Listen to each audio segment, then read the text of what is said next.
The guest of honor, Mr. VSB Babu, Director HR, ECIL, is a gold medalist in BA Economics, has a master's degree in personal management and industrial relations from Andhra University, LLB from Osmania University, with work experience spanning over 32 years in personal management and HR in large PSUs. Shri VSP Babu has extensively contributed to HR policies, corporate employer relations, implementation of labor laws, wage negotiation, incentive schemes, and liaison with various government agencies.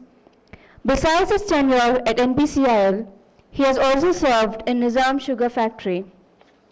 May I request Sir to address the participants? Thank you very much. Good afternoon to all of you.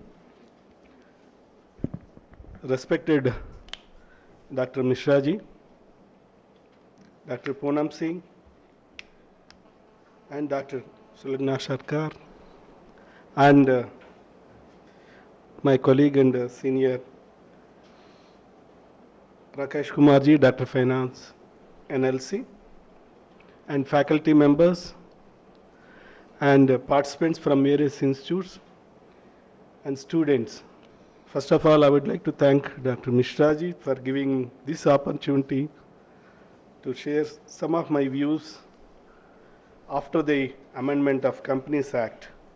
We know that the CSR is not a new word for us. It's going on since a long time, and particularly PSUs where even the DP has not given any instructions, we are implementing it. But it is only way of a charity or philanthropic way, where other people like Tatas or Wipro, or for that matter Bill Gates, and so many other private corporates are doing it by way of trust and way of their business model.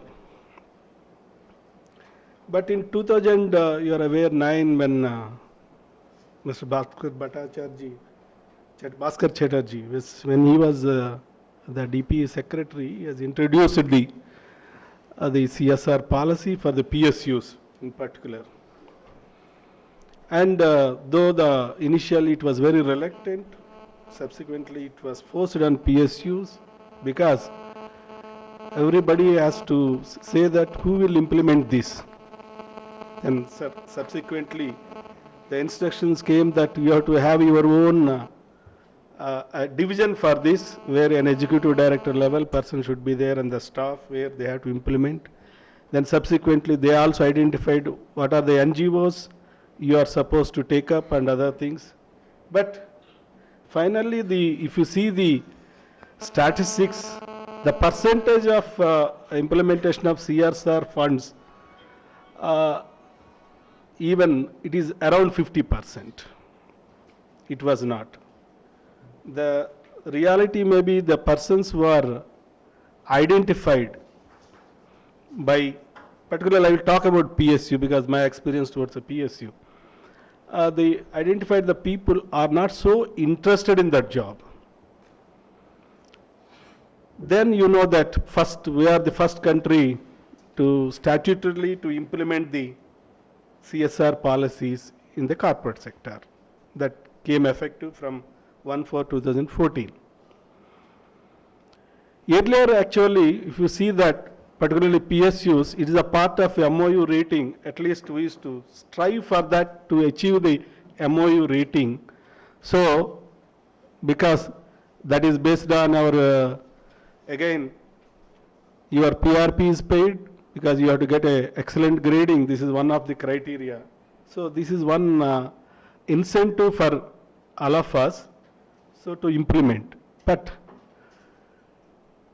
whatever Rakesh Kumar ji said in his speech, the agencies, particularly if you want to do in the remote localities, you don't find good agencies.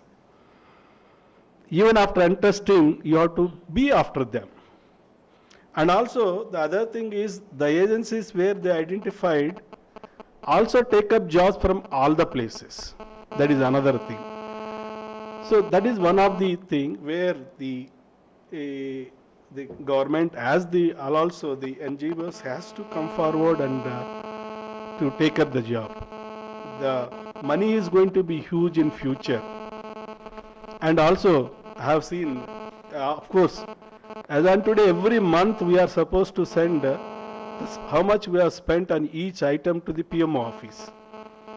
By 31st or 30th, it should go to PMO office. It is reviewed at the cabinet secretary level. And if anything is there, the secretary concerned ministry is called and asked why it is not spending. So the implementation level review started very well. And also you are aware, now there are parliamentary committees on this. As far as ECL is concerned, the 2 parliamentary committees came recently.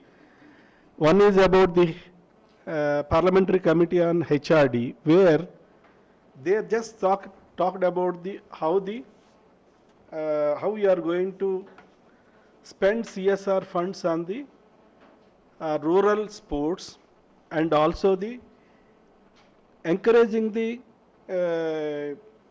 various sports activities, including the Olympics and other things. They want the organizations build the stadiums. They want to encourage the sports persons. They want to fund them for their training and all these things. The second one is about the empowerment of women under CSR, particularly to bring gender equality, how to, particularly rural areas, what you are going to do for the girl students, particularly construction of the hostels or the supporting their education and supporting their other activities. How you are going to do it? That is what parliamentary committee is asking. So what I could see, Mishra ji, after this, particularly after Schedule 7 is notified, there are a lot of more than 10 items, you can do anything, 10 items are there, where we could see there are a lot of confusion. What I could see, the last time I attended a scope meeting, everybody wants to contribute in each area, wherever, particularly nowadays, within this room I can talk, because you get lot of letters from the chief executives from various political people. Say that sponsor to this program, like that. So to satisfy these people, whatever amount you are available, you distribute among various activities. Finally, the end result, you are not able to achieve it. If the government or DP thinks that this year this should be, they should concentrate on this area, or 80% or 70% of the funds should go to this area, that may be a good. Like that when Prime Minister started the Swachh Bharat, last year everybody, all of us, we started how many toilets we'll make it.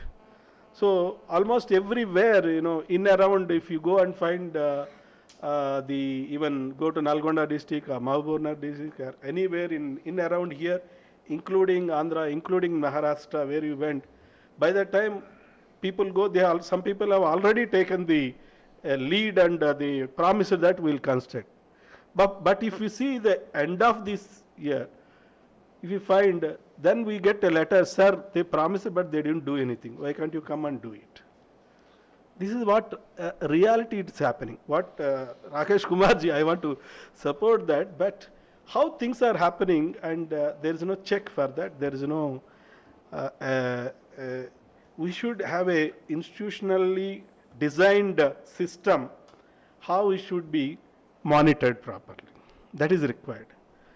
Yes, we know that, see, there are, as on today, there are 4 mechanisms. One is PMO office is doing it, and the concerned ministry is asking for the report. And the third one is the board subcommittee asks for the report, they analyze it, and the board every quarter, yes. But still, if I see the other day, I have seen the CSR magazine, even at the end of December, out of the money available for all the PSUs, it's only 32% are spent. And we have 3 months only left over. So where this is? have to be done. But the motive, when I heard the one of the speech when this was introduced by the minister, he said that why you are making this CSR as a statutory. He said that ours, the country where we have got a lot of food production, we are technically savvy, our growth is 9%, we are highly literate percentage wise. But he said still that 270 million people are below poverty line, that is 20% of the population. I hope that these corporates will help us to bring the bridge between this, the poverty and poverty alleviation. They will help us. That is the motive, he said, the preamble before that. But is it possible? Because I have seen as a ECL, we, like most of the organizations, the easy way is that spend money on education at least. Now 81% of the funds are going, CSR funds are going for the education. Because normally we select the government schools where the things are not proper. And actually we have seen, my colleague is here who is a civil engineer under CSR. In around even Kisara nearby, you go and see the government school, they don't have proper toilets. Yes, the state government must have given some money, they have constructed it, but it is, they cannot use it. That is the problem. So we said, yes, we will do it, but there is no water. That is just 13 kilometers away from ECL. Then we have to put a bore and support them. And other things we have seen is that particularly maybe the society or the people thinking any government school you go, the girl students are majority. Because parents wants to keep the male students, boys, in the English convent schools, and they send the girl students to the private government schools. And one thing we thought last 4 years, what we have done is, first year 2013, when we took a really evaluation, after our implementation of certain classrooms and tables, providing good tables, as well as the providing a kitchen with ultra modern facilities, and also the toilets, the girl students attendance has improved and the dropouts have gone. Majority, the percentage is improved. We thought this is the way, better way to help the society. We continued the same thing in 28 schools of in around the Nalgonda district and our Rangareddy district, and some schools in Mahabubnagar districts. That really has helped us to really, it is a self-satisfaction for ECIL that we are able to do something for the girl students. And also, what we thought, instead of spending in other areas, let us do everything, made that school pakka for in all the areas. That is was the classrooms, then the computer classes, then the water and the sanitation. Now after that, we are going to other areas for the other development activities. Here what I would like to say that this, maybe you must have gone through the total, what are the laid down criteria or the guidelines under the CSR, because the earlier speakers must have told, good speakers, Professor Rath was there, and our colleague Veena Swarup was there, and other speakers. But one thing is, whether everybody is doing the baseline survey, that is one thing is, the government should put a must, or what is practicable for the organization they are doing.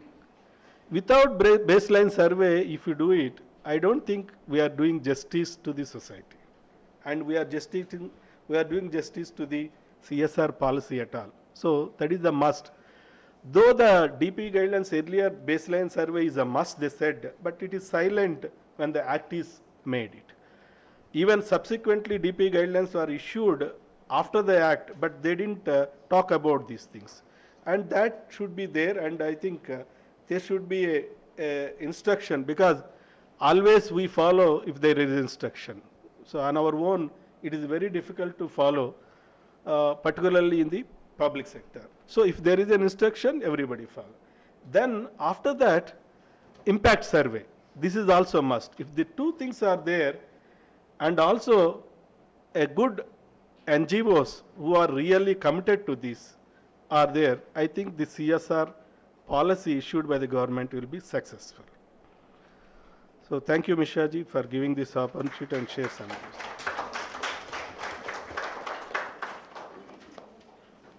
this. Thank you, sir. May I request a few participants to share their experience on the studio conference on CSR. My name is, I'm quite loud otherwise. Yeah. My name is Kaushik Sinha. I'm from organization called Manpower, which is my company was started about 27 years back.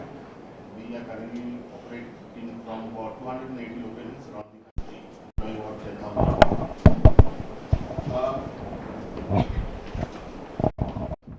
So, the last, I keep attending various conferences on CSR because that's one of my portfolios, a portfolio which I do very passionately, not that I do everything other, not quite passionately. I quite like the model that you have for this conference here, have academia, have the government department people as well as from the corporates exchanging their thoughts on the various aspects of CSR. Perhaps another thing that I was personally missing is few more case studies where, a couple of aspects that you discussed is that there's a dearth of implementing agencies, there's a dearth, a lot of companies are doing lots of things, however, everybody may not be planning the way it should be. So a few more case studies would have helped, and otherwise it's a nice conference, a lot of new learnings as far as I'm concerned, and I hope to use some of those learnings in the stuff that we do. One interesting thing that Mr. Rakesh Kumar mentioned about water, I'll present, in fact that's an area of emphasis for us going forward for my organization. There's a startling data that we came across about a year back, and ever since we got that, we started working on that. India is having a population of somewhere in the range of 131 crore, which is approximately 17% of global population, considering 700 crore as the global population. The three data that I got from one conference which I attended of CII in Delhi, and that's where this got discussed, and I picked up those three. India has 1% of global forest. So water is an area of concern. A bigger area of concern is green. India has 3% of global availability of drinking water. You are absolutely right, sir. The third world war will be in respect to availability of drinking water. India also has approximately 4% of water resources. Drinking water is only part of the overall thing, water resources. So these are very, very important aspects, important data. I find when we attend various conferences and we, go through the learnings and go through the various presentations that various corporates and government organizations make, everybody is talking about Swachh Bharat, so you need to set up toilets. Yes, we need to. 50% of the global numbers who are going for open defecation, approximately 128 crore is the total number of people who do not have toilets in their home. 128 crore out of 700 crores. 50% of this 128 crore resides in our country. That's a global, that's a major shame for us. So toilet is a very, very important aspect. Education is a very important aspect, but I think a lot more emphasis also need to be given on water, as you very rightly pointed out. So this is an information which I thought I'll share. Thank you very much. So myself Ramesh, AGM Personal CSR from NMDC Limited.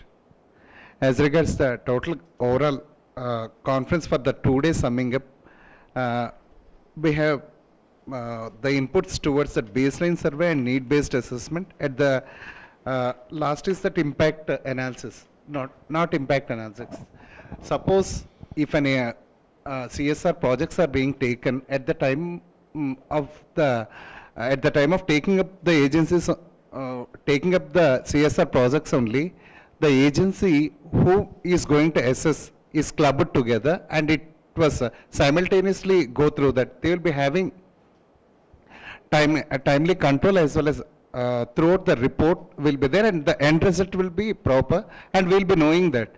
But the thing is that at the end of the financial year, in the month of December or November, if that impact analysis was given to any agency, the final output may not be that much correct, and it will not be satisfied, result will not come. It is for the namesake itself. So as far as the conference is concerned, what I found that along with the taking up the projects, this impact analysis agencies also should be simultaneously endorsed, not either within or it should be external. Proper assessment will be there, and what the community has done, because project may be or may not be either long run or short run. Suppose if a project consists of 3 years, certainly you will be getting a result at the initial, mid and at the end, so that the output of the project as well as impact will be properly known to the community, and such type of CSR programs could be well encouraged by the community as well as stakeholders. Sir, in one of the JNTU affiliated colleges, I also have honorary vice president for Academy for Global Business Advancement. First and foremost, I would like to thank IP director and Poonam Singh and all colleagues, plus Mr. Dr. Ajay Gupta, ICSSR, for such a great program, very high value addition for this last 2 days, and then it's above expectation. If a person can, these 2 days, they can come out with a PhD thesis.